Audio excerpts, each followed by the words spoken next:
Ladies and gentlemen, welcome back to the Raven's Nest, and today we're going to be doing a little Kerbal Space Program tutorial. Today I'm going to show you how to do a slingshot maneuver with a fairly low amount of fuel. In this case, we're going to be using the moon to catapult ourselves out of the orbit of Kerbin. So let's say we want to get out of Kerbin's orbit.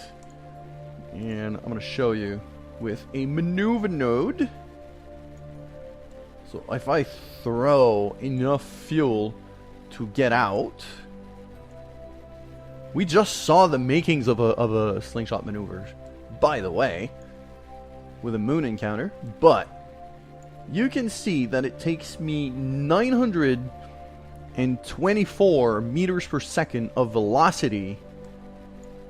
Maybe a bit less than that. Yeah, 920.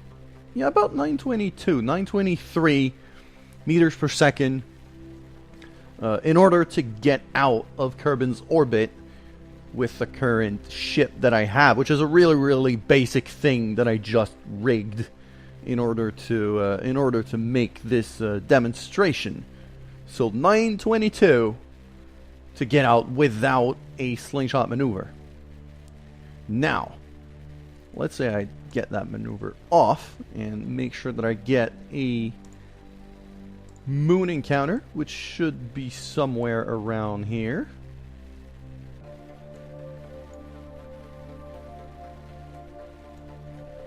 Boom. In order to catapult my... Okay, that would basically make me crash into the moon. So not ideal. But you see, if I move the node around a little bit...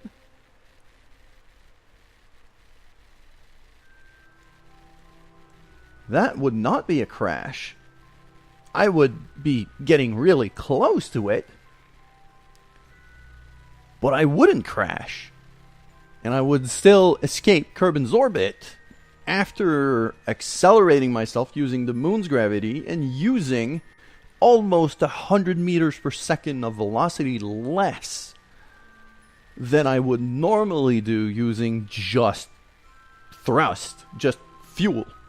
So it is significant. It's a 10% gain, and when you have to calculate your fuel quite a bit, it is a significant thing.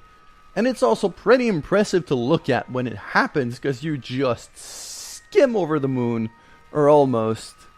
If you really want to maximize that boost, that acceleration you're getting from the slingshot, you want your periapsis here on your maneuver to be as low as you can make it. And I do that by moving the maneuver node here. Now, that is a bit too low. That would crash me into the moon. But if I move it just a bit, 46,000 meters, because the moon doesn't have an atmosphere, I can afford to do this. And we're going to be skimming it at 50,000 meters, 45,000 meters, and then just slingshotting into interplanetary space, basically. Oh, there we go. 15,000 meters. Holy crap. That's going to be impressive to look at. That is going to be a fun one to look at. So yes, we are going to do a slingshot maneuver around the moon at a very low altitude. Look at how much it distorts my trajectory. The time warp of 2 hours takes 2 hours to reach the moon. That is some fast travel. If it only takes you 2 hours to reach the moon after your initial burn. Holy crap. And I'm going to warp into the moon's sphere of influence. There it is. And there it is.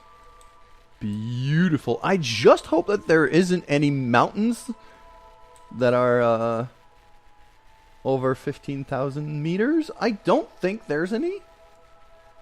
Because the highest is like 5,000, if I remember it right, at least, on the moon. But this is gonna be a very, very low pass. And the other really important thing that I want you to notice right now is in my big nav ball here, you can see, yes, we are accelerating because of the gravity. But yes, we are accelerating quite a lot without using any fuel whatsoever. So we're just gonna make our low, very, very low flyby. We were at 400 or so meters per second when we finished our burn to come to the moon. We've more than doubled our speed from that, which is it's a pretty big deal.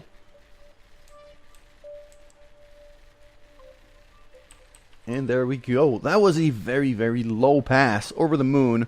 Constantly accelerating. We're losing speed now because we're past periaps. But that speed increase, that 400 meters per second that we saved here, is going to be enough to just catapult us out of Kerbin's orbit, way past Minmus, and on our way to somewhere. So yeah, here's another one. Here's another ship that I built a little while ago, just for the hell of it. It's not the biggest thing I've ever built. It's not that huge, but it's a fairly decent station. I got a pretty big plane and a little probe here on it, and the maneuver I was able to do with it shows very well how you can combine slingshot maneuvers to save fuel. In this case here, I'm actually slingshotting around the moon at fairly high periaps, but even then, it was not an easy one to time. And then back around Kerbin in order to escape that way, because my objective here is to reach an inner planet. I want to try to reach Eve, ideally, but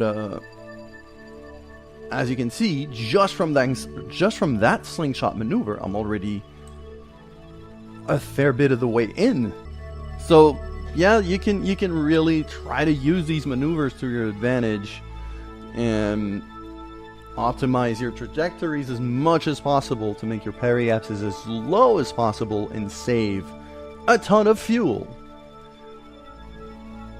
Anyways, that is it. I just wanted to show off basically how I stumbled on how to do a proper slingshot maneuver, because I was not really experimenting with it all that much before today.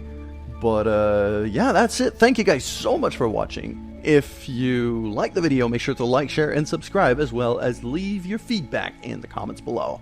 As for me, I'm Raven, and I'll see you soon.